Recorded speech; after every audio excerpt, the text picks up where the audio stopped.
Well, breaking news coming in at this point as far as the Maharashtra elections are concerned. The BJP has released its first list for Maharashtra Assembly elections. The first list of 99 candidates has been released for the Assembly elections, the upcoming Assembly elections. It has been released by the BJP. Deputy Chief Minister Devendra Fadnavis, he's set to contest from Nagpur Southwest. Meanwhile, State President Chandrashekhar Bawankule, he will be contesting from Kamti. Sundhir Mungantiwar from Ballarpur and Jay Ashok Chavan, she will be contesting from Bhokar. Santosh Rao Sahib Danve, he will be contesting from Bhokar Dan, and among other important names that the BJP has released, Mihir Kotecha's name has been released. He will be contesting from Mulund in Mumbai, Ram Kadam from Ghatkopar West in Mumbai as well, and Ashish Shelar from Bandra West is what we are learning at this moment. Mangal Prabhat Lodha from Malabar, Hiran Chandrakant Patil from Kothrood is what we understand as of now. Now, the BJP has released its first list of 99 candidates. The Deputy Chief Minister, he will be contesting from Nagpur South. The BJP Maharashtra State President, he will be contesting from Kamti. And the State President Chandrashekhar Bawankule, he will be contesting from Kamti. And Srijaya Ashok Chavan, she will be contesting from Bhokar. My colleague Aishwarya joins us to get us more on this. Aishwarya, the first list is out. What are the details that you can tell us about all the important candidates that the BJP has released so far?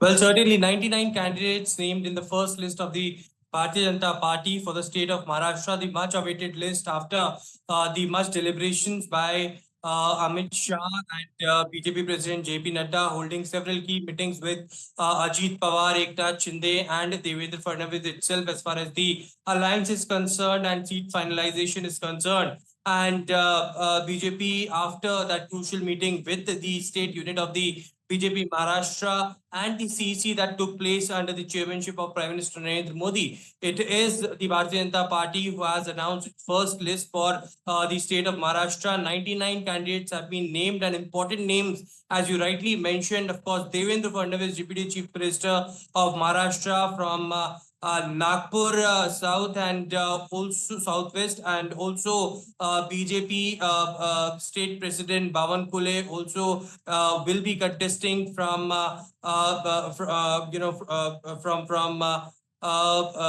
Ashok Chavan from Bhokar. Several names coming out. Mir Kocha from Mulan, Ashish Shelar, one of the prominent names in the BJP Maharashtra unit as far as Mumbai zone is concerned. He had been named from Ghatkopar West. Ashish Shelar from Bandra West, I beg your pardon. Mangal Prabhat Lodha from Malabar Hill.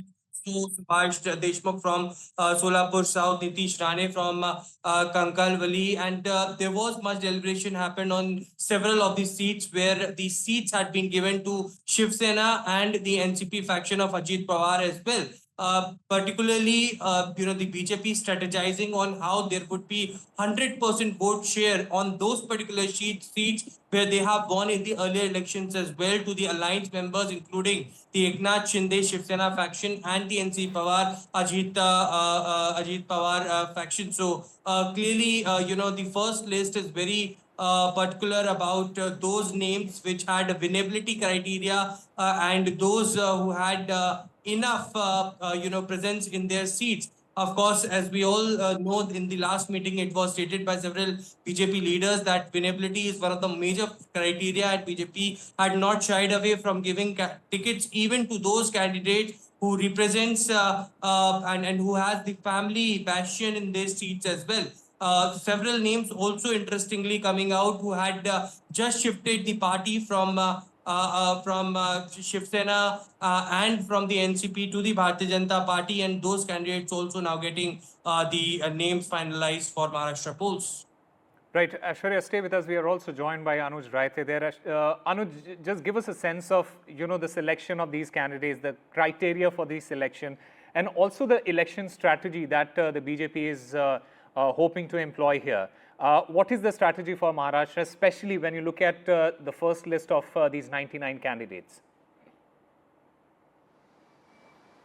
Well, a few key takeaways from the first list is, as we all know, first list given out by any party is considered to be the safest list. These were the candidates which were going to be, which were going to fight elections irrespective. It was only interesting to see on what constituencies are they going to, are they going to basically represent. But amongst several other important key takeaways, one of the main important one is that we can see that what are the places where, where the key alliance partners would not be fighting elections here because the alliance that has come in place at the moment was not exactly how it was last time around, especially with the entry of Ajit Pawar faction of the NCP. And an important an important candidate there is Ram Shinde, who will be fighting from Karzat Jamkhed.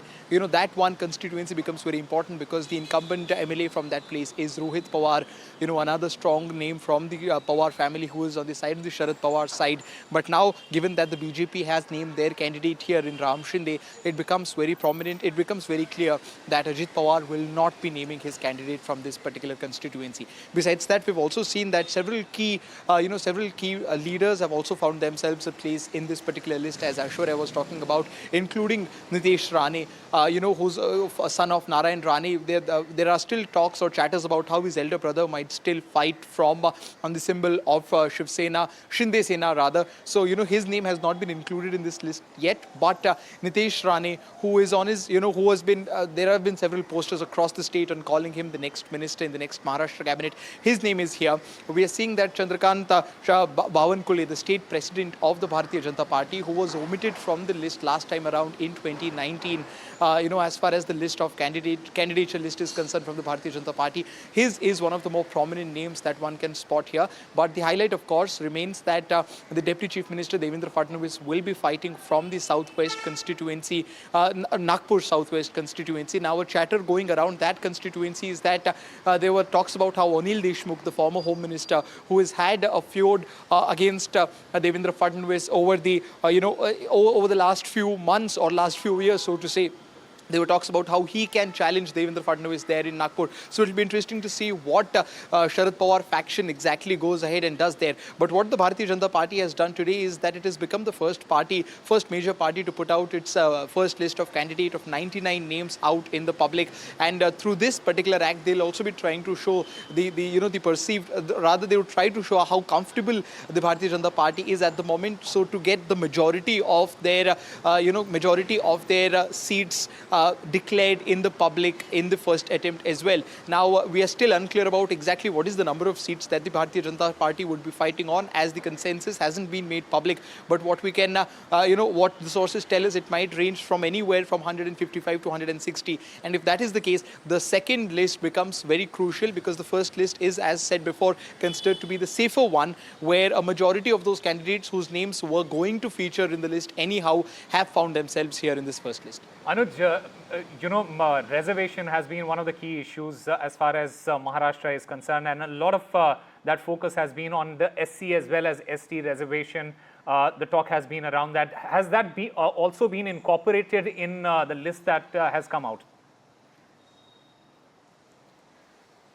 Yeah, what we can see is that this particular list given out by the Bharatiya Janata Party has tried to keep as much diversity as possible as far as the different sections of the population is concerned, including, of course, the Maratha community. We just saw that a few hours back, Manoj Jarange Patil gave a statement where he said that he will field candidates on those seats where the winnability factor is high, but he did not really name any of those seats. And besides that, he said that on the rest of the seats, we'll support those who support the cause of reservation for Marathas. But when you look at this list, there is an interesting mix of different communities and of different castes, which is going to play a very important factor here in Maharashtra's election, especially in the Marathwada region, a place where the Mahayuti, all the three parties in the Mahayuti government had to face a lot of brunt, especially from the Maratha community, and that resulted in them losing close to 4 to 5 seats. And we can see that there is, of course, not maximum number of seats are from Marathwada as far as this particular list is concerned, but then the names which are included here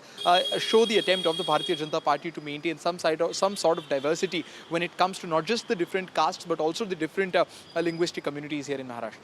Does the alliance impact comes into the picture, and what is going to be the reaction of the Mahavikas Aghadi? We'll have to wait and watch for that. Aishwarya and Anuj Rai, thank you very much for getting us all the latest.